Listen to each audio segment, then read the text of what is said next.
بسم الله الرحمن الرحيم.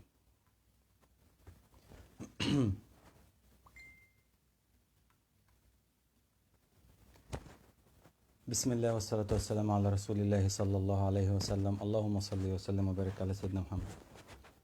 بسم الله الرحمن الرحيم. يا ترى في حد فاتح معانا ولا ايه الدنيا؟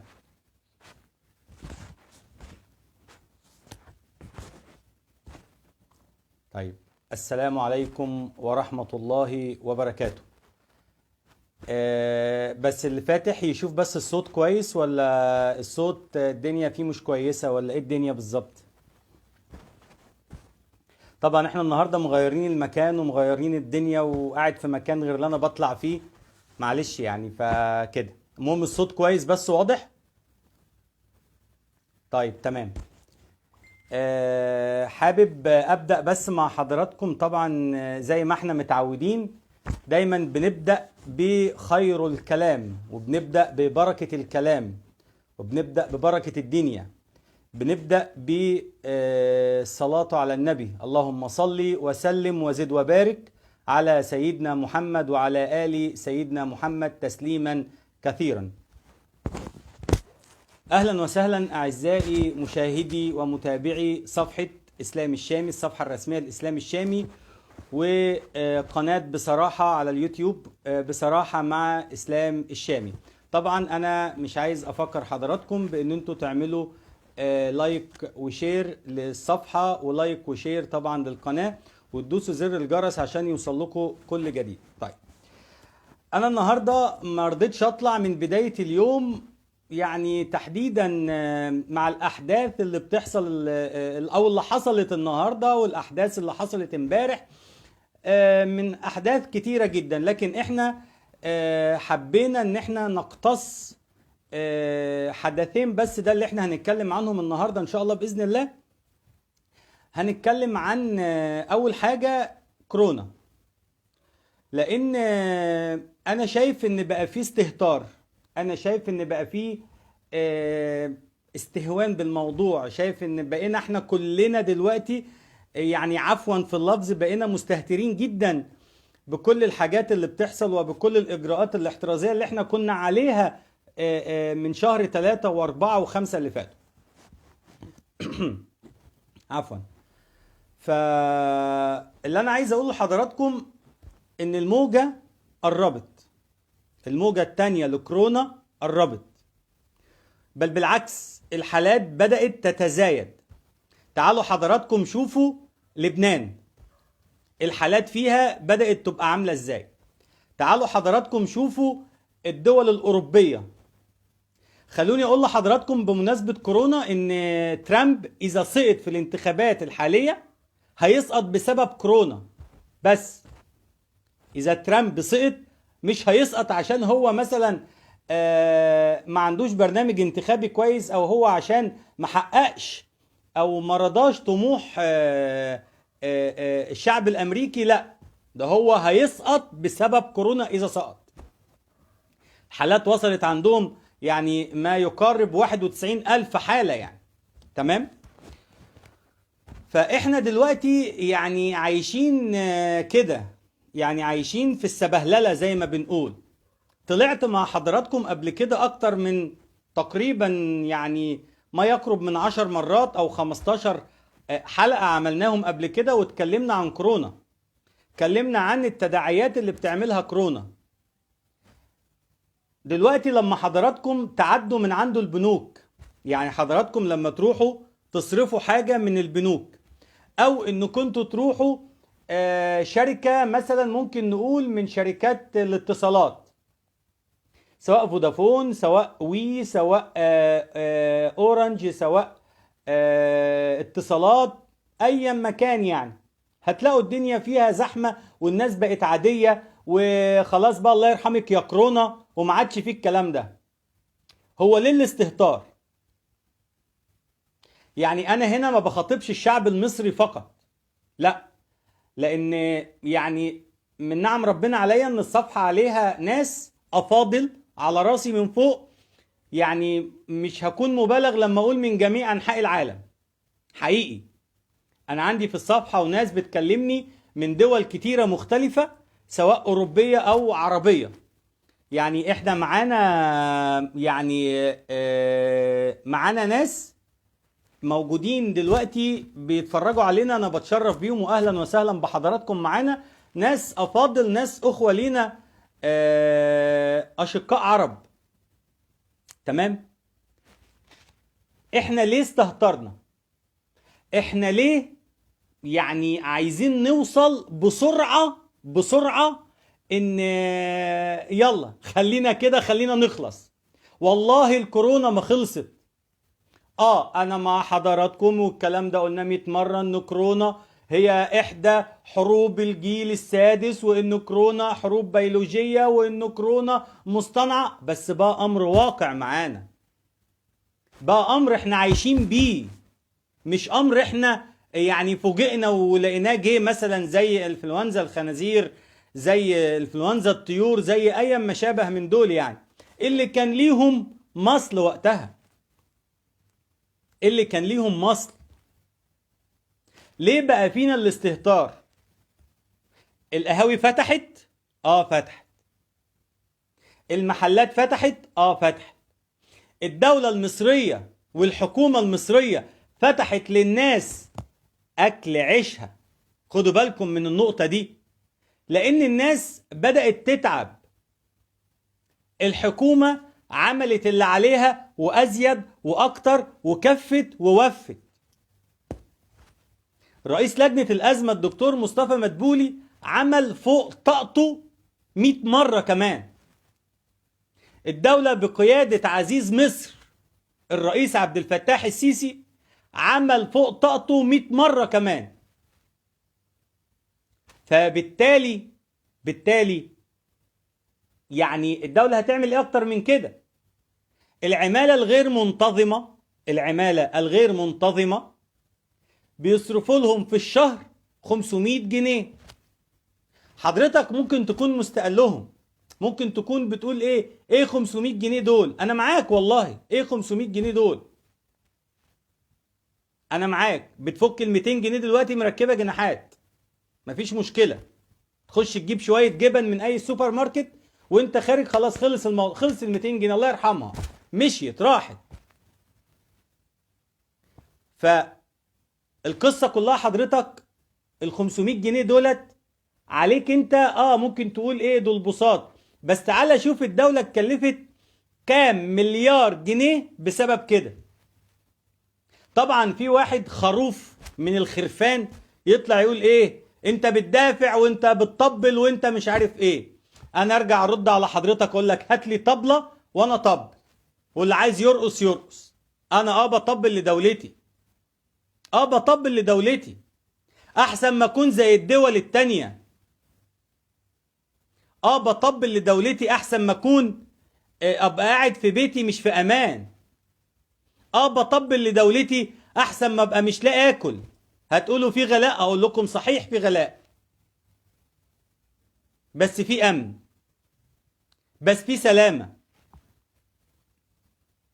الدولة الوحيدة اللي ما مدتش ايديها في فترة كورونا هي الدولة المصرية. فاحنا بسبب حضراتكم، سواء بقى من مصر او من خارج مصر، كلنا داخلين في موضوع مش حلو.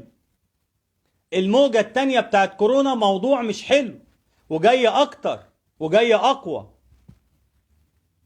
الاول كانت بتيجي بالنفس، دلوقتي بقت بتيجي من الملامسة، بتيجي من التلامس. عايز اسأل حضراتكم سؤال، واكيد انتوا بتشوفوا الموضوع ده كتير جدا. السادة اللي هم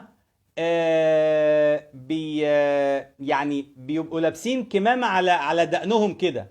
بمناسبة الدقن انا بعتذر ان انا طالع بدقني، يعني ما يعني حضراتكم ما تعودتوش عليا ان انا ابقى طالع بدقني.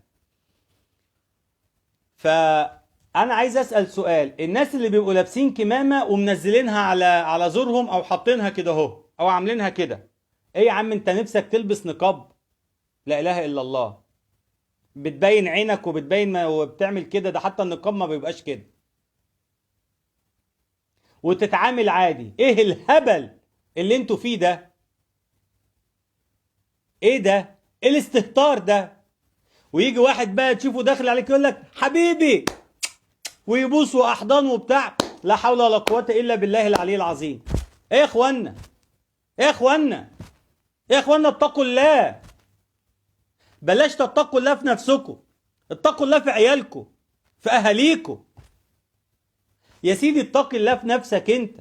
ده الواحد مننا لما بيجيله شوية صداع او لما بتجيله كحة بيقعد نايم بيقول يا رب انا مش قادر. انا واحد من الناس من مضي 3 أو 4 أسابيع كان عندي إصابة واتصبت والكلام ده كله، لكن بعدها مباشرة أنا تعبت، جالي برد في العظم قوي جدا جدا بسبب الإصابة اللي جات لي. حرفيا كنت بموت، وأنا بحاول بشكل أو بآخر أحافظ على نفسي، مش عشان نفسي، عشان كل اللي حواليا، عشان كل المحيطين بيا. كنت قاعد بقول فعلا الإنسان ما فيهوش إلا لسان. طب ليه احنا نوصل لده وترجعوا تقولوا اصل الدولة مش موفره لنا الامان؟ زي بالظبط مثلا ايه المدرس اللي يجي يشرح لك وبعد ما يشرح لك مثلا، لو هنقول مثلا يعني مدرس لغة عربية، يعني نتكلم على مدرسين اللغة العربية مثلا، قعد يشرح لك قاعدة نحوية، تمام، وقال لك اتفضل روح امتحن، هتلاقي جايبه لك ده. بتروح الامتحان بتفشل لانك انت مش مذاكر، لانك انت مش فاهم حاجة. عايز المدرس او المدرسة يجي معاك. كذلك في المترو ازدحام غير طبيعي، في محطات القطر زحام غير طبيعي، في الاتوبيسات زحام غير طبيعي، في الاسواق زحام غير طبيعي. ماشي، اعملوا زحام زي ما انتوا عايزين، والله ما حد يقول لكم بتعملوا ايه، بس قبل ما تعملوا زحام بهذا الشكل وبهذا المنطق وبهذه الصورة الغريبة المستفزة، البسوا الكمامة على وشكم. كل خبراء العالم كل خبراء العالم الأطباء قالوا إن الكمامة دي بتحفظ الموضوع، يعني مثلا بنسبة ما يقرب من 95%. خدوا بال حضراتكم بس من نقطة مهمة جدا. انت ممكن تبقى عامل اللي عليك بزيادة جدا جدا جدا جدا، والله سبحانه وتعالى يريد ان انت يجي لك اصابة بكورونا او اصابة بحاجة، تمام. بمناسبة الإصابة، أنا كنت مصاب لأنه كنت واقع، يعني مش إصابة الحمد لله رب العالمين، مش إصابة عدوى أو حاجة، لا أنا كنت وقعت كده، يعني أخدت حوالي دور كامل عامل 6 متر تقريبا أو 5 متر، خدته على ظهري بدماغي يعني. دي الإصابة اللي كانت عندي يعني، تمام. وبالمناسبة دي حابب أنتهز هذه الفرصة وأشكر كل الناس اللي سألت عليا، وأشكر كل الناس اللي حاولت توصل لي وتسأل وتطمن يعني، فأنا بشكرهم شكرا جزيلا يعني، تمام. فالله سبحانه وتعالى أراد إن أنت يجي لك كورونا، خلاص ده أمر المولى عز وجل، أنت تريد وأنا أريد والله يفعل ما يريد، خلاص. لكن برضو ربنا قال خدوا بالأسباب. ربنا ما قالش المسألة تبقى كده، ربنا قال خدوا بالأسباب. إيه هي الأسباب؟ إنك أنت تحاول تعمل تباعد اجتماعي بينك وبين اللي قدامك، تحاول تلبس الكمامة، تمام، تحاول تلبس كلافز في ايديك، كلافزين في ايديك، 3 كلافزات في ايديك، مفيش مشكلة خالص، مفيش مشكلة خالص. تحاول تعمل ده، انما الوضع اللي احنا واصلين له والطريقة اللي احنا واصلين لها، لا الموضوع كده صعب جدا. تمام. والموضوع مش حلو، والمسألة نفسها مش حلوة. المسألة نفسها ما بقتش حلوة. يعني من الواضح ان دي حلقاتنا هتبقى الحلقات الجاية. كل الناس اللي هي اصحاب الامراض المزمنة زي الكلى، زي التنفس، زي الحاجات دي، دول الأكثر عرضة لفيروس كورونا. أنا عايز حضراتكم بس تزقوا معايا ال3 شهور الجايين دول، يعني زقوا معايا ال3 شهور دول. مش في واحد لما اليوم بتاعه يبقى قافل يقول لك إيه يا عم زق معايا اليوم خلينا نخلص. فكذلك ده اللي أنا بقوله لحضراتكم، زقوا ال3 شهور دول. ليه ال3 شهور؟ اشمعنى ال3 شهور؟ ربنا يكرمنا تعدي أو يعدي فصل الشتاء على خير إن شاء الله بإذن الله. وبعد ما يعدي فصل الشتاء على خير هم كده كده شغالين في المصل. تمام. هم كده كده شغالين في المصل. الزهراء البتول بتقول كلام حضرتك صحيح، اشكر حضرتك شكرا جزيلا ونورتيني طبعا. يولا ماتر بتقول يا ريت كل الناس تسمع كلام حضرتك حفاظا على سلامتهم. اكيد طبعا، يعني انا بشكر حضرتك شكرا جزيلا ان حضرتك متابعاني طبعا. تمام. وبتمنى طبعا ان الناس تحاول، يعني احنا بنحاول، ودي رسالتنا احنا كاعلاميين. وانا بفتخر ان انا يعني من ضمن كتيبة الاعلام، او ان انا بنتمي لهذا الحقل الاعلامي، ولي كل الشرف بكل تأكيد لما له من رسائل قوية جدا. وفي ناس في المجال الاعلامي، ناس افاضل اساتذتي، الناس اللي انا اتعلمت منهم وتتلمست على يديهم يعني. فحقيقي هذا المجال للي يفهمه صح. خدوا بال حضراتكم ان في ناس كتيرة جدا اعلاميين طالعين الفترة ديت يقال عليهم اعلاميين، او هم بيقولوا على نفسهم ان هم اعلاميين يعني. لكن لما تيجي تقول لهم مثلا اعمل سؤال، او انك انت تكون سؤال، او انك انت تعد حلقة، او انك مفيش. حتى السؤال نفسه لما بيجي يطرحوا على الضيف مفيش. بس انا مش حابب اتكلم على دول، يعني في الاول وفي الاخر يعني ربما يكونوا زملاء يعني. فانا رسالتي ليهم بس ان انتوا يعني تحاولوا تحافظوا على هذه الرسالة العظيمة، وهي رسالة الاعلام يعني. والرسالة ديت يعني انا اتعلمت وتتلمست الاعلام على يد اخي الاكبر، اخويا وصديقي وصاحبي واستاذي ومعلمي الدكتور توفيق عكاشة. يعني هو واخي الاكبر، هو اللي معلمني الاعلام، وهو اللي مدخلني الاعلام بشكل كبير جدا، وهو له الفضل عليا، وانا ما اقدرش انكر هذا الفضل. بالعكس يعني انا بفتخر بحاجة زي كده. يعني من علمني حرفا صرت له عبدا يعني. وهو فعلا جميله فوق راسي بجد. هو انا ارجع اقول لحضراتكم هو اخي الاكبر بامانة يعني. تمام. فهي دي رسالة الاعلام يعني. فاستاذة يولا رسالة حضرتك كويسة جدا. فيعني اتمنى ان الناس تسمع هذا الكلام، اتمنى ان الناس تسمع اللي احنا بنقوله. يعني شوفوا حضراتكم الناس اللي بتتكلم وبتوعي حضراتكم بشكل او باخر. الناس دي انا مش عايز من حضراتكم حاجة غير ان حضراتكم تكونوا سالمين غانمين بامر المولى عز وجل. حضراتكم تكونوا بخير وبصحة جيدة علشانكم وعشان اولادكم. لان اللي بيتعب بيجيب دواء يعني بيجيبه بفلوس، هيجيبه بفلوس يعني بيأثر على فلوس البيت. يعني خدوها كده، هي المسألة ماشية كده بشكل او باخر. هي المسألة ماشية كده بشكل او باخر. فيعني يا ريت نزق ال3 شهور دولت زي ما بقول لحضراتكم، لان هم بيعملوا المصل اليومين دول. وخدوا بال حضراتكم مفيش دولة في العالم لسه المصل طلع منها وقال ده مصل لكورونا. مفيش. وكلها اجتهادات. انما هيطلع في خلال اشهر يعني عدة اشهر بسيطة جدا. ولكن اتعشم في المولى عز وجل، واتمنى من الله سبحانه وتعالى ان احنا ما نلجأش لهذا المصل، ويبعد عني وعن حضراتكم وعن كل الناس اللي بتسمعني، حتى اللي ما بتسمعنيش. يبعد عننا الامراض، عفوا، ويبعد عننا اي اذى واي شر. ربنا يحفظ حضراتكم جميعا، لذويكم ولاهلكم ولازواجكم ولزوجاتكم ولابنائكم ولاصحابكم ولجيرانكم ولكل الناس اللي انتم بتحبوها وبيحبوكم. يا رب ما يوريني فيكم خسارة ابدا. ف يعني احب اقول لحضراتكم، اتوسل اليكم وابوس ايديكم، ابوس ايديكم.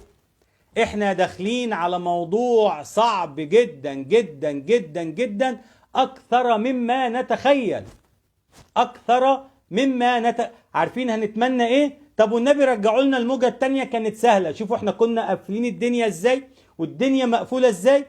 تمام، بس هنقول يا ريتنا، هنقول الموجة التانية اخطر من الموجة الاولى، كورونا اخطر من الموجة الاولى. خدوا بال حضراتكم، ارجوكم ارجوكم ارجوكم، خدوا بال حضراتكم وربنا يحفظكم جميعا. طيب، ده موضوع اتفضلوا اشربوا معايا، ده نسكافيه بالبندق، ممكن تتفضلوا والله، اتفضلوا.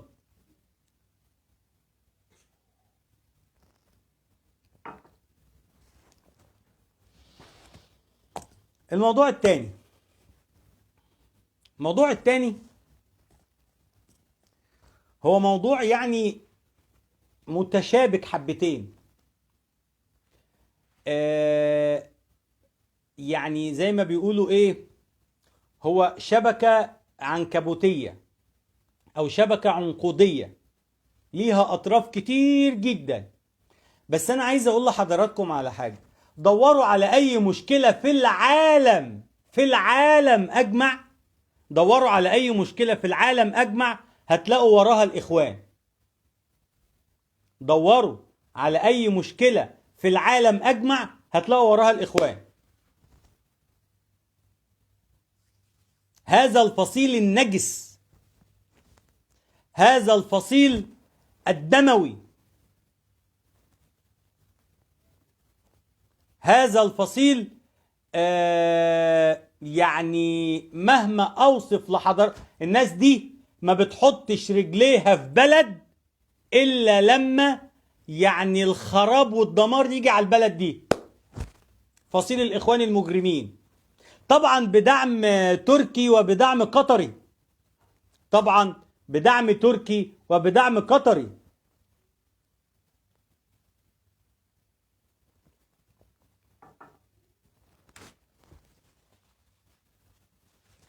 تمام. صحينا كده من مدة على رسومات مسيئة للنبي الرحمة عليه أفضل الصلاة والسلام، تتشل إيد طبعا أي حد يعملها. الناس طبعا هاجت وماجد وده حقها، إلا رسول الله، طبعا إلا رسول الله، بأبي أنت وأمي يا رسول الله. ولكن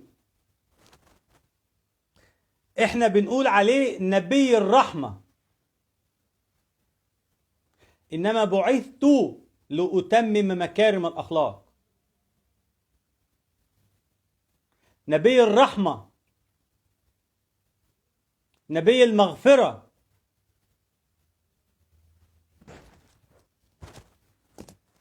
تمام. الناس كل واحد اتعامل بأسلوبه وتعامل بطريقته، خلاص. في ناس كتير، خلونا بقى ايه ناخدها، بلاش ناخدها من الجانب الديني، لان انا لست رجل دين، انا لست رجل دين. فخلينا ناخدها من الجانب اللي هو ايه، يعني الجانب بتاعنا، الجانب العامي شوية. تمام. شفت صورة على الفيسبوك طالعة ومس حد ايد كده ماسك جبنة وبيعمل الجبنة وبيفعصها. طب ما انت اشتريت الجبنة دي يا بيه وعملتها كده، انت دماغك فين؟ طب ما بدل ما تقاطع المنتجات الفرنسية، تمام، ما تقاطع المنتجات القطرية. حلو. فيطلع علينا امبارح شاب يدعي ان هو مسلم، يدعي ان هو مسلم، والاسلام منه ومن امثاله براء.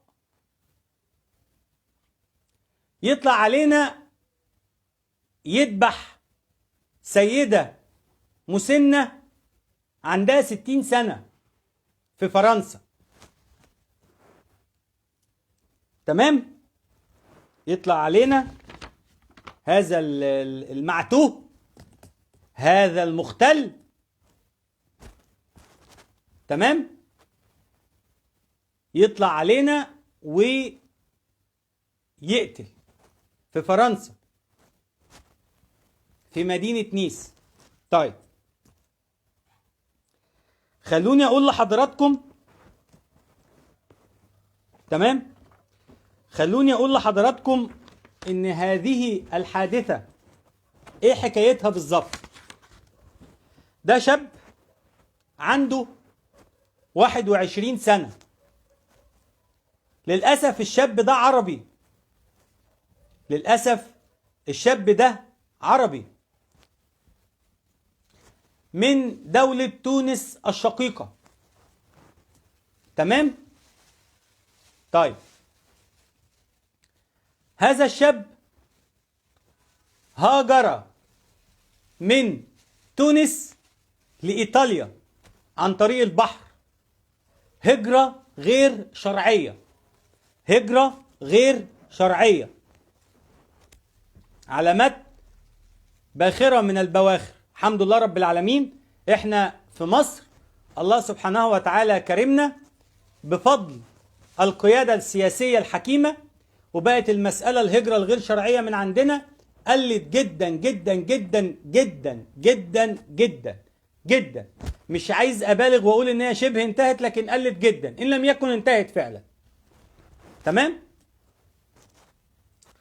فدوت سافر في أول الشهر من تونس لإيطاليا على متن مركب، وهي اللي هي المراكب الغير شرعية أو الهجرة الغير شرعية، اللي هو بختك يا أبو بخيت بقى وأنت ماشي تقع في البحر، يلا انزلوا عوموا هنا يعني، تمام. فاكرين فيلم أبو العربي لما بيقول له قول لأخويا واليونان من هنا، يقول له أنزل عوم أخويا وكمل عوم، كده بالظبط.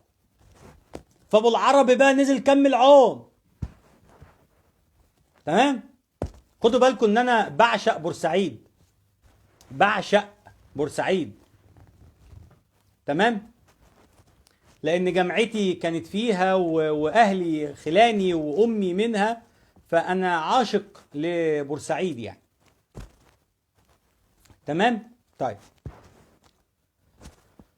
فيجي هذا الشاب المعتوه العاق، هذا الشاب المعتوه العاق بعد ما يوصل إيطاليا يدخل من إيطاليا على فرنسا، تمام. وتواصل مع شخص، تواصل مع شخص قبل الحادث بيوم، يروح الكنيسة ويقعد قدام الكنيسة أو يبيت عند الكنيسة، تمام، تمام. يفضل مبيت هناك لغاية الصبح، وأول ما يشوف السيدة المسنة داخلة الكنيسة يقوم داخل دبحها، فيقتل 2 سيدتين ورجل، يقتل سيدتين ورجل. أنا عايز أسأل سؤال، بأي ذنب قتلت؟ بأي ذنب قتلت؟ واحدة داخلة تصلي، داخلة تتعبد للمولى عز وجل. ما هو خدوا بال حضراتكم، الكنيسة زي الجامع والجامع زي الكنيسة، بيوت ربنا. خدوا بال حضراتكم، ده حد داخل يتعبد تقتله؟ حد داخل في امان تقتله؟ حد داخل بيصلي تقتله؟ ده مفيش ديانة على وجه الارض قالت كده. طيب انت قتلت الحد المسن ده، هو ده اللي رسم الرسومات المسيئة للنبي عليه الصلاة والسلام؟ ألف صلاة عليك يا نبي، ألف صلاة وسلام عليك يا نبي. اللهم صل وسلم وزد وبارك على سيدنا محمد وعلى آل سيدنا محمد. مش هم اللي عملوا كده. وبعدين انت بتدافع عن النبي، اقتدي بأخلاقيات النبي. انت بتدافع عن النبي، شوف النبي كان بيتصرف ازاي مع أعدائه، شوف النبي كان بيتصرف ازاي مع الناس اللي بتأذيه.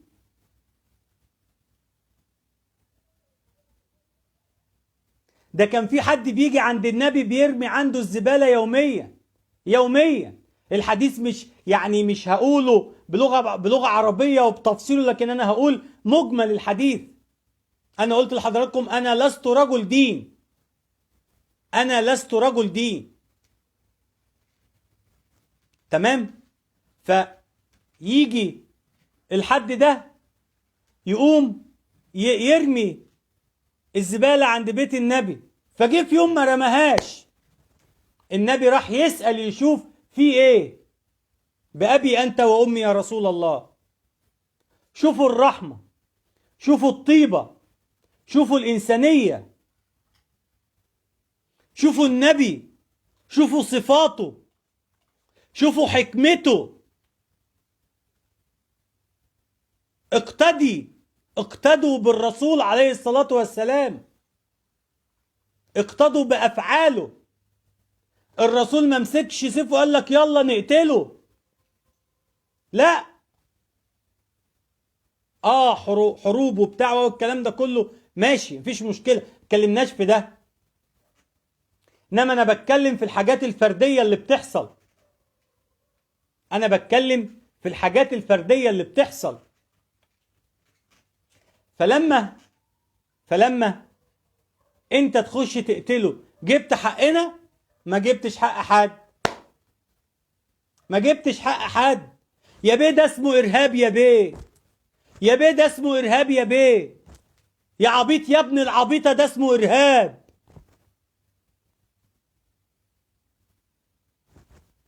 ويقول لك الحر العين، انا هفجر نفسي عشان الحر العين. ما هو لو فعلا زي ما انت ما بتقول عايز تطلع تتعشى مع النبي وتتغدى مع الصحابة زي ما الاخوان غسلين لكم مخكم، تمام، ما كان ابدى بان اللي ادالك الامر انك انت تروح تفجر نفسك كان هو اللي راح عملها. يهبل يا ابن الهبلة، عفوا في اللفظ وعفوا في اللي انا بقوله ده. انما تروح تذبح وتقتل؟ مين ده؟ ازاي يعني؟ طيب، فوجئنا بعد ما حصلت هذه الحادثة الكبرى اللي اهتزت ليها فرنسا، بل بالعكس الإنسانية نفسها اهتزت ليها. لما ست مسنة عندها 60 سنة تعمل لك ايه الست دي؟ ده انت لو نفخت فيها هتقع، ده انت لو خضتها هتقع. فمن الواضح ان هذا الشاب المعاق المعتوه ينتمي لجماعة إرهابية أو لتنظيم، فيطلع هذا التنظيم يعلن عن مسؤوليته. تمام؟ الحادثة دي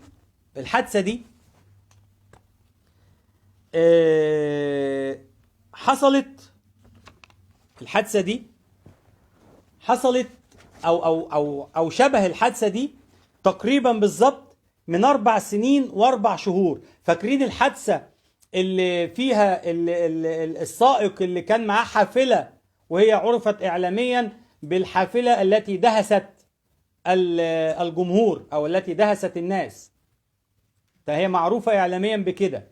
بس كان في راجل كان اسمه محمد بوهلال، اسمه كده محمد بوهلال. هذا المعتوه أيضا المعاق سوري مش المعاق، هذا المعتوه العاق تمام. ركب الأتوبيس وقام داخل دايس في الناس، 86 واحد اتقتلوا و458 واحد اتصابوا. انت كده يعني اخدت نقاط زيادة، يعني مكافأة، يعني انت كده خدت نقط زيادة، بتلعب جيم فادوك نقط زيادة. تمام، انت كده يعني انت بتلعب جيم فادولك نقط زيادة. عملت ده وبعدين، ما هو لازم يا اخوانا تفكروا قبل ما تعملوا. وده اللي انا بتكلم فيه دايما. احنا الناس كلها بتتكلم على تجديد الخطاب الديني. انا ليا وجهة نظر، يعني من وجهة نظري الشخصية المتواضعة التي لا قيمة لها غير عندي انا كإسلام الشامي، ان احنا لابد من تجديد الخطاب الثقافي. هنجدد الخطاب الديني، ما عنديش مشكلة، لكن احنا لازم ولا بد ان احنا نجدد الخطاب الثقافي. لابد من كل مثقفي العالم يبدأ في العمل على تجديد الخطاب الثقافي. الناس ديت يا اخوانا مغسولة عقولها، مغسولة عقولها. طيب تمام. فالراجل دوت انتهز ان العيد الوطني، برضو العيد الوطني في نيس نفسها، في مدينة نيس نفسها، من 4 سنين و4 شهور بالظبط، قام راكب العربية بتاعته وقال يلا الله أكبر الله أكبر، وقام داخل تكبير والهيصة اللي بتتعمل دي، وقام داخل دايس في الناس.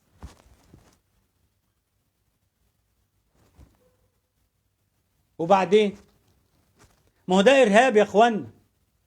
ما هو الرئيس عبد الفتاح السيسي لما طلع وقال خدوا بالكم من الإرهاب في الدول الأوروبية، الراجل عنده راجل مخابرات. هذا الرجل أنعم الله عليه بأنه رجل مخابرات من الطراز الأول، لا مش الطراز الأول، من الطراز الفريد. رجل قارئ للمستقبل الأمني، لأنه رجل أمني. وده من نعم ربنا على مصر على فكرة، ومن ثم من نعم ربنا على الدول العربية. وديكوا شايفين ليبيا ايه اللي حصل فيها دلوقتي. الناس قعدت مع بعضها وقاعدة وبتتفق والدنيا حلوة، والسلاح هيتم نزعه تماما، وهيعملوا انتخابات رئاسية والدولة هتمشي، والخط الأحمر يا إردو انت والزبانية بتوعك، انت والرقاصين بتوعك، انت والطبالين بتوعك. تمام، الخط الاحمر اللي انت ما عدتوش. فمن نعم ربنا علينا ان يجيب لنا رئيس زي دوت. هو ربنا، ده ربنا سبحانه وتعالى، فالحمد لله. اتكلم عن الارهاب، اتكلم عن الارهاب وتداعياته. اعتقد ان سينا دلوقتي متوضية، اعتقد كده. اعتقد ان سينا الناس اللي دنست ارضها، الجماعات الارهابية اللي دنست ارض سينا، اعتقد دلوقتي واحنا يعني خلاص الموضوع انتهى، احنا الناس بترجع بيوتها دلوقتي هناك في سينا. وده بفضل مين؟ اول حاجة بفضل المولى عز وجل، بفضل المولى عز وجل، دي اول حاجة. طب تاني حاجة بفضل الجيش والمخابرات الحربية والمخابرات العامة وأجهزة الأمن والشرطة المصرية، وعلى رأس كل هؤلاء القيادة السياسية في مصر القيادة السياسية في مصر. تمام؟ فلما احنا نيجي نلاقي الرئيس عبد الفتاح السيسي بيتكلم في كده، فالدول الأوروبية لازم تاخد بالها من اللي بيحصل ده. ما ينفعش تسيب الدنيا كده، ما ينفعش تسيب الدنيا عاطل على باطل كده. طيب خلوني اقول لحضراتكم ان الاعتداء على الكنيسة دوت رابع اعتداء على الكنيسة اخر 4 سنين. يعني ده كان رابع اعتداء على الكنيسة. خدوا بال حضراتكم ان النهاردة في مناطق كتير هناك في نيس في فرنسا كان فيها اكتر من عملية ارهابية تم اسقاطها. تمام؟ اكتر من عملية ارهابية النهاردة تم اسقاطها. تمام؟ في نيس اخر 5 سنين اتعمل فيها 44 عملية ارهابية. في نيس 44 عملية ارهابية في اخر 5 سنين. ده رقم على فكرة ضخم جدا جدا جدا جدا جدا. ادي الدول الاوروبية اللي الناس بتقول فيها الامن والامان. طب ما تيجي نقارنها بمصر، وتحديدا بسيناء اللي هي الارض الملتهبة بالاحداث الارهابية او بالمجموعة الكبيرة جدا اللي وقت مرسي ربنا ياخده اكتر ما هو واخده، دخل فيها ناس كتير من حماس ومن ارهابي العالم. حصلش ال 44 دي، ما حصلتش. ده بس ايه لما بتوع حقوق الانسان، جمعيات حقوق الانسان او جمعيات حموم الانسان، هي مش جمعيات حقوق انسان ابدا ابدا. لما تيجي عند امن الدولة امن البلد ما تقوليش حقوق انسان خالص، يتقطع لسانك لو قلت حقوق انسان. حقوق انسان جنب امن البشر مفيش. امن البشر هو رقم واحد، هو رقم واحد. فلما تيجي تشوف وتقول اصل العمليات اللي بتحصل هنا في سينا واصل لازم الامن، ما عادش فيه الكلام ده. خلصت الحمد لله رب العالمين. ايام الله لا يعودها، الله لا يعودها. ورحم الله شهداء الجيش والشرطة وشهداء الشعب طبعا. جراء تطهير الارض. تمام؟ انما هناك في فرنسا حصلت 44 عملية ارهابية اخر 5 سنين. طبعا المقابل ان فرنسا من 2013 لغايه دلوقتي كام سنه؟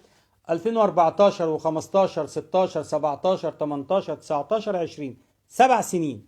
7 سنين بالظبط. فرنسا احبطت 60 عمليه ارهابيه. رقم ضخم جدا جدا جدا جدا. شابو بجد للحكومة الفرنسية والمخابرات الفرنسية. وبالمناسبة أنا ضد أي حد أيا ما كان هو مين، ماكرون نفسه، ترامب نفسه، يسيء للنبي عليه الصلاة والسلام. أيا ما كان مين أنا ضده. بس في نفس الوقت أنا ضد الإرهاب وما يفعله الإرهاب والإرهابيين أو الإرهابيون.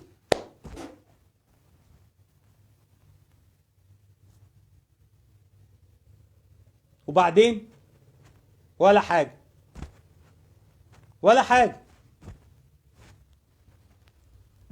في جمعيات خيرية هناك في فرنسا بيتم تدعيمها من قطر ومن تركيا، وبرضه بيتم تدعيمها من الحكومة الفرنسية، بس دول بيدعموهم من الخفاء. دول بيدعموهم في الخفاء.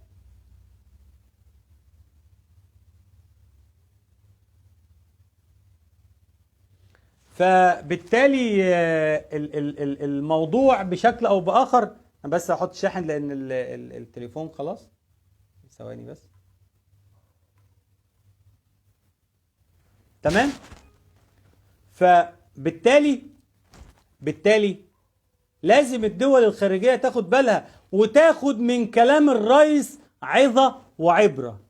عظة وعبرة. تمام؟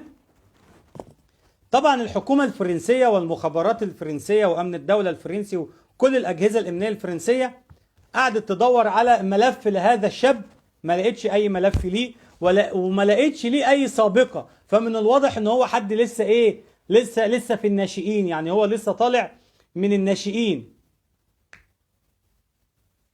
تمام؟ حد كده إيه؟ لسه ناشئ كده بيلعب تحت 18 سنة إرهاب يعني، أو تحت 17 سنة إرهاب يعني. لسه هو بقى ايه، قال لك كان معمل نمرة عشان اطلع فريق اول بقى وبتاع والكلام ده كله، واتخذ ايه منتخب ارهابيين. انا في تونس دلوقتي او انا في فرنسا دلوقتي، بكرة اسافر مش عارف فين، بعد بكرة اسافر فين.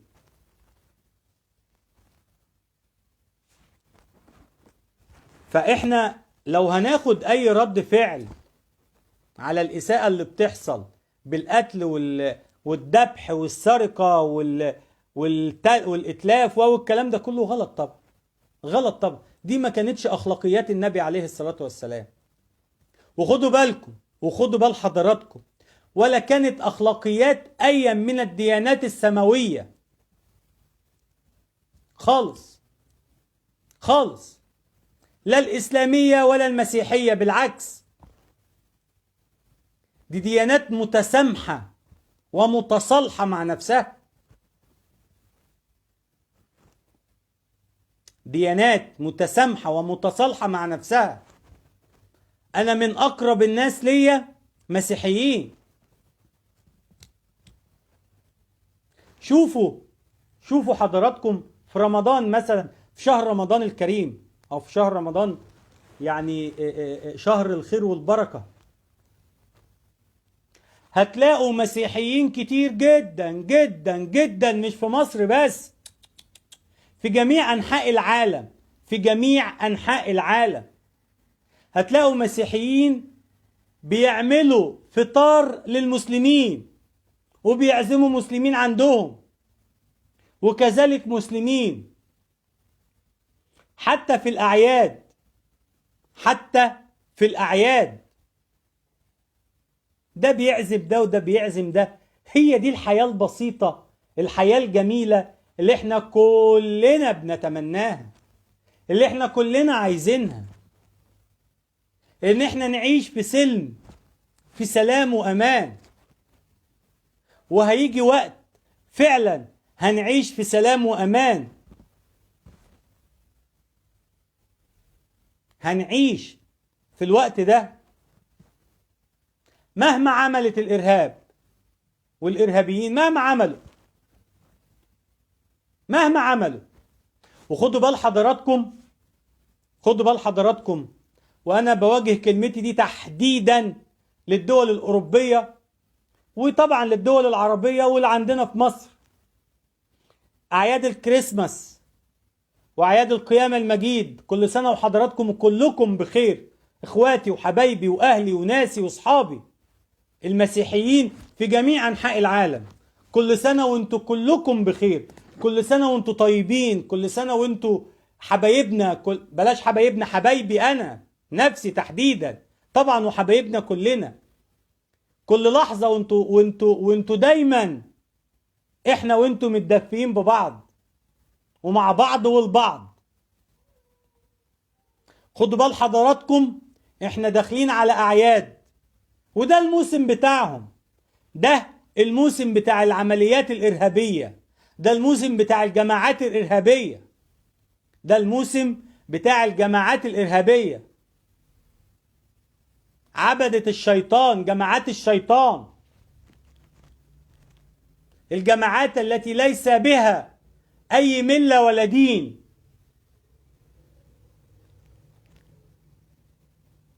اي مله ولا دين.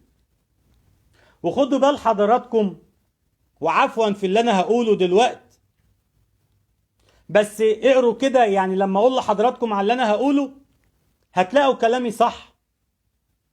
فاكرين لما كان بيتقال لنا او بيتقال جهاد النكاح؟ ده من كام سنة؟ نقول مثلا من 7-8 سنين، نقول تقريبا كده. أحداث يناير كانت إمتى؟ وقتها لا سوري، في الوقت اللي هم اللي الإخوان حاولت تحتل البلد، إنما حاولت تحط إيديها على مقاليد البلد وزمام البلد، ولما جم يمشوا والكلام ده كله، هنقول مثلا 8 سنين. يعني في أطفال دلوقتي جايين من جهاد النكاح ومن جهاد السفاح بتاعهم، الله يحرقهم بجاز وسخ. لا، الجاز وسخ ما بيولعش. الله يحرقهم ببنزين ويكون 95 عشان يبقى يولعوا بسرعة.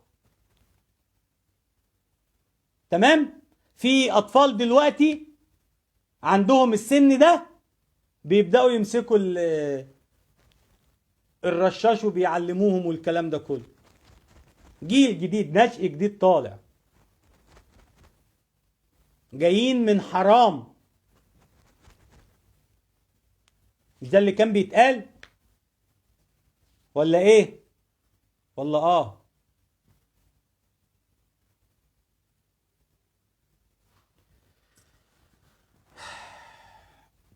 هو انت مفكر نفسك انك لما تعمل عملية ارهابية زي دي في فرنسا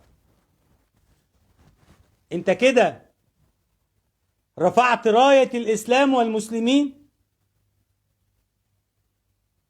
ده انت اذيت الجاليات العربية اللي موجودة في فرنسا.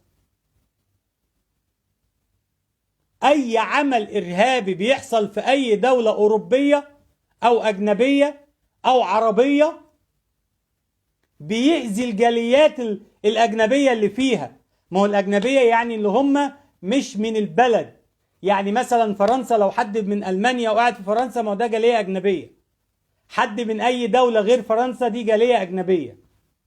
طب انت راجل عربي عملت الكلام ده، فانت اذيت كل الجاليات العربية اللي هناك.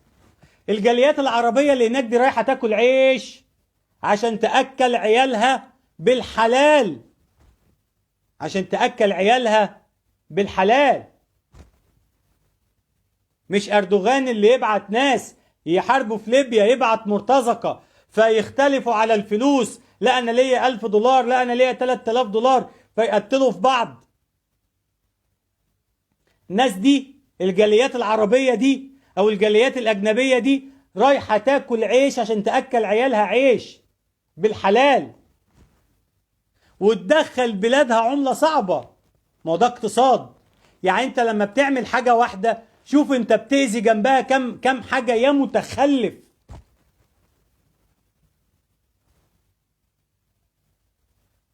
يعني انا مش عارف حقيقي، انا مش عارف اقول ايه واعمل ايه. يعني الوضع في فرنسا صعب جدا. الوضع في فرنسا وضع معقد جدا جدا جدا.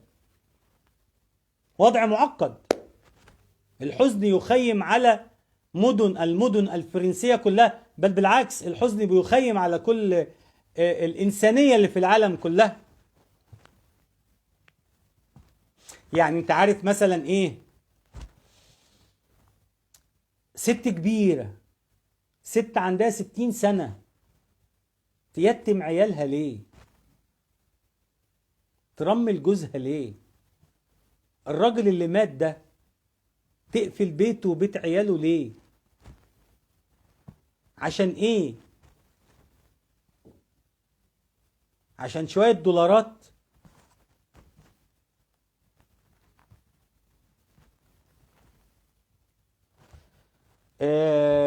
يعني انا مش عارف والله بجد. يعني حقيقي الموضوع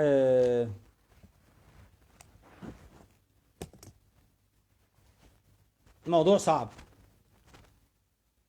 موضوع صعب جدا. انا ضد اي عملية ارهابية تحصل في العالم اجمع.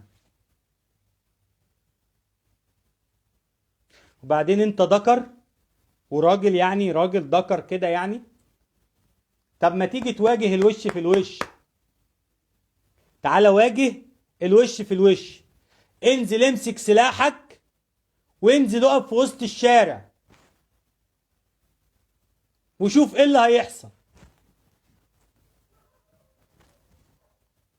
طبعا في فرنسا دلوقتي في انتفاضة أمنية قوية جدا، في استنفار أمني قوي جدا على كل المدارس، على كل المراكز الثقافية، حتى في العالم كله. يعني المراكز الثقافية في العالم أجمع، والمدارس الفرنسية في العالم أجمع، لا المراكز الثقافية الفرنسية في العالم أجمع، بيحاولوا إن هم يأمنوها بشكل أو بآخر.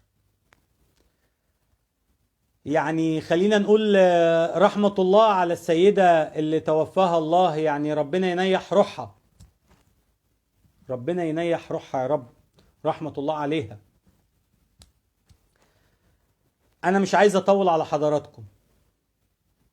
أنا اتكلمت مع حضراتكم في الموضوعين دول، في موضوع كورونا وموضوع الأحداث الفرنسية.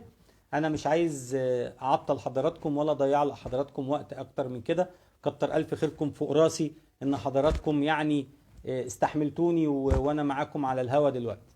لكن أنا عايز أقول لحضراتكم ما تنسوش لايك وشير وتصلي على سيدنا الزين. لايك وشير وصلي على حبيبنا المصطفى عليه أفضل الصلاة والسلام. لايك وشير وادعي لنفسك وليا وللغير. لايك وشير للصفحة الرسمية لإسلام الشامي والصفحة وقناة بصراحة مع إسلام الشامي. أنا خلصت مع حضراتكم كلامي. لو في أي كلام، في أي أسئلة حضراتكم حابين تسألوها، أنا تحت أمر حضراتكم وفي انتظار أسئلة حضراتكم. الأستاذة يولا مطر بتقول ربنا يحميك ويحمي مصر كلها، كلامك كله حكم، كتر ألف خير حضرتك. حضرتك اكتبي لي منين بس يا أستاذة بعد إذن معليكي.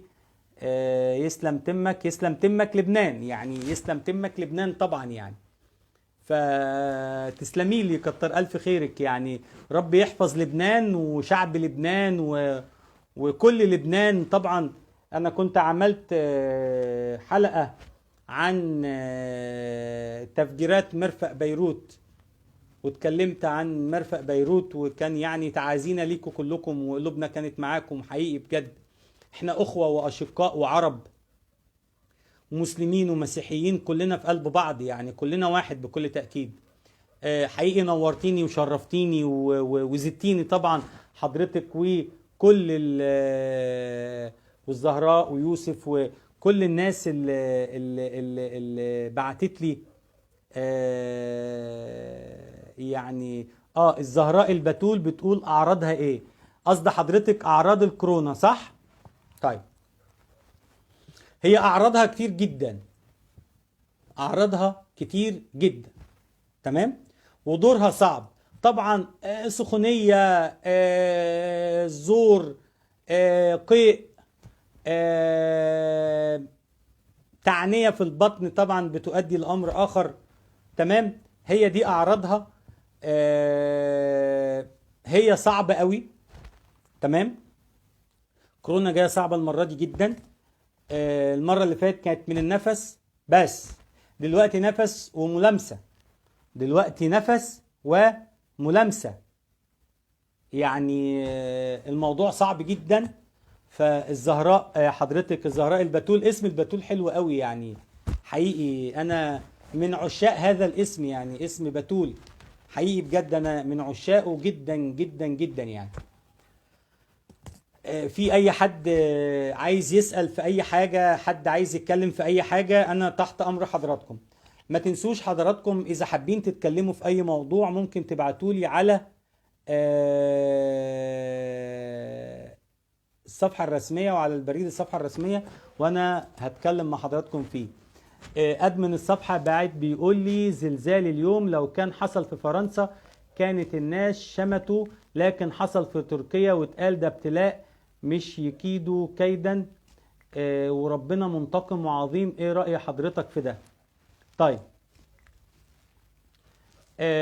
زلزال اليوم اللي حصل في تركيا، خلوني بس اوضح لحضراتكم احنا ازمتنا مش مع الشعب التركي، الشعب التركي هو شعب إنسان، شعب إنسان، في مسلمين وفي مسيحيين وفي ديانات كتير. فإحنا أزمتنا مش مع الشعب التركي. فلما أزمة تحصل زي اللي حصلت أو زلزال زي اللي حصل هناك في تركيا، لا، إحنا كلنا متضامنين مع الشعب، مع الشعب، عشان ما يجيش عيل خروف يقول لي أنت بتتضامن مع تركيا. تمام؟ إحنا تضامننا مع الشعب التركي. إحنا مشكلتنا الأساسية مع النظام الحاكم التركي. إحنا مشكلتنا الأساسية مع نظام الحكم التركي، زي بالظبط قطر. إحنا ملناش أزمة مع الشعب القطري خالص. الشعب القطري شعب أشقاء لينا. إحنا أزمتنا مع تميم بن موزة وكل الطقم اللي معاه، هي دي أزمتنا. فأزمتنا مع القرد، مع أردوغان. أزمتنا مع رجب طيب أردوغان، اسم ملوش علاقة باللي هو بيعمله. رجب وطيب يعني اللي هو اسم مش راكب. والله أنا حاسس إن أنت لاعب في البطاقة عشان، أو لاعب في شهادة الميلاد ومسمي نفسك كده، معرفش ليه. يعني استحالة يكون الاسم ده، استحالة يكون اسمك كده. فاحنا أزمتنا وده كلامي موجه طبعا لأدمن الصفحة عندي، أنا بشكرهم على المجهود اللي هم عاملينه، وكلامي طبعا موجه لكل الناس حبايبي اللي بيتفرجوا عليا. فعزيزي المستمع، عزيزي المشاهد، عايز أقول لحضراتكم إن إحنا فعليا أزمتنا مش مع الشعب التركي ولا الشعب القطري خالص. احنا أزمتنا مع الحكومة القطرية والحكومة التركية. طبعا في ناس عندنا هنا يطلع يقول لك ايه، وتركيا شفتوا ادي مش عارف ايه، وادي انتقام ربنا، وادي ربنا العادل، وربنا مش عارف ايه.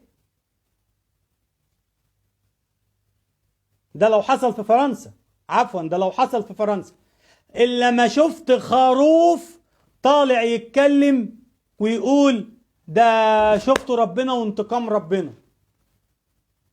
بيكيلوا المكيال بمكيالين. ناس عندهم انفصام في الشخصية، ناس اللي بيلبسوه في رجليهم بيلبسوه في دماغهم بس. الجماعات الإرهابية كلها كده بقى، كلها كده، كلها كده.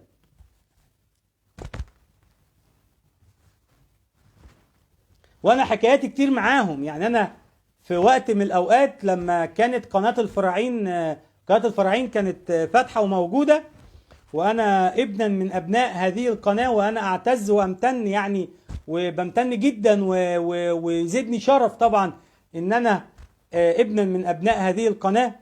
في هذا التوقيت جالي تهديد من حزب ينتمي للجماعات الإرهابية. طبعا ردي كان عليه كان جميل جدا، يعني مش هقدر ان انا اقوله على الهوا يعني، بس اكيد حضراتكم ممكن تخمنوا يعني. ف احنا يعني مش قضيتنا مع الشعب التركي. الشعب التركي اخواتنا، الشعب التركي اخواتنا، انما احنا قضيتنا كلها مع الحكومة التركية ومع الحكومة القطرية بس. هي دي القصة كلها. بتقول انا يولا حاسب يا حبيبي عشان يولا بتقول، يولا مطر بتقول انا لبنانية، شكرا لكلامك الجميل، اشكرك، تسلمي لي جدا. يعني حضرتك منوراني طبعا بكل تأكيد يعني، ده حضرتك الأجمل مؤكد يعني. الله يحفظ حضرتك يا رب. في أي حد حابب يتناقش في حاجة يا جماعة تفاعلوا معايا. يعني اللي عايز يسأل يقول، اللي عايز يتكلم يقول. الأستاذة الزهراء لو عايزة تسأل أسئلة تانية زي ما بعتت تقول لي، أنا يعني تحت أمر حضرتها طبعا. أستاذة يولا لو حضرتك حابة إنك تتكلمي في أي حاجة، الناس اللي بعتت لي لو حابين يتكلموا في أي حاجة، الناس اللي بيتفرجوا معانا لو حابين تتكلموا في اي حاجة انا تحت امر حضراتكم يعني. وارجع اقول لحضراتكم اذا حابين نتكلم في مواضيع بعينها ممكن حضراتكم تبعتوا لنا على البريد، بريد الصفحة، تبعتوا لنا على الماسنجر، تبعتوا لنا على الصفحة نفسها، تبعتوا لنا في تعليقات حضراتكم حابين تتكلموا في ايه بالظبط، واحنا يعني اكيد هنأخذ هذا بعين الاعتبار وهنتناقش مع حضراتكم فيه. حد عايز يتكلم في اي حاجة تحت امر حضراتكم، انا في انتظار حضراتكم لو حد عايز يبعت اي حاجة. طبعا احنا النهاردة غيرنا المكان وغيرنا القعدة وغيرنا الدنيا، فيعني بعتذر يعني لو انتم متعودين على حاجة، عينيكم متعودة على حاجة وانا غيرتها يعني. في اي حد عايز يتكلم في اي حاجة تحت امر حضراتكم.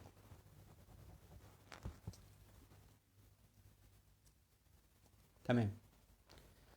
انا بشكر حضراتكم شكرا جزيلا، شرفتوني ونورتوني واسعدتوني وزودتوني، وانا وجعت دماغ حضراتكم، فخالص اعتذاري طبعا اذا كنت اطلت على حضراتكم، لكن انا يعني بحس بدفء كده وبحس ان انا في وسط ناسي واهلي وحبايبي لما بقعد اتكلم مع حضراتكم كده ويبقى في تفاعل، يعني بحس ان انا قاعد مع اخواتي يعني، وكلكم افاضل وكلكم كبار قيمة وقامة. طبعا انا بشكر حضراتكم شكرا جزيلا يعني. ربنا يخلي معاليك يا فندم، حضرتك اللي منورة الدنيا كلها، ربنا يخلي معاليك يا فندم، كلام حضرتك فوق راسي، اشكر حضرتك شكرا جزيلا جزيلا. تحياتي لمعاليكي، تحياتي لكل الشعب اللبناني، وتحياتي لكل لبنان كلها، والبيروت طبعا يعني على رأس لبنان كلها، لان هي العاصمة وهي كل حاجة يعني. فأنا بشكر حضرتك شكرا جزيلا وبشكر كل الشعب اللبناني، وتحياتي تحياتي تحياتي تحياتي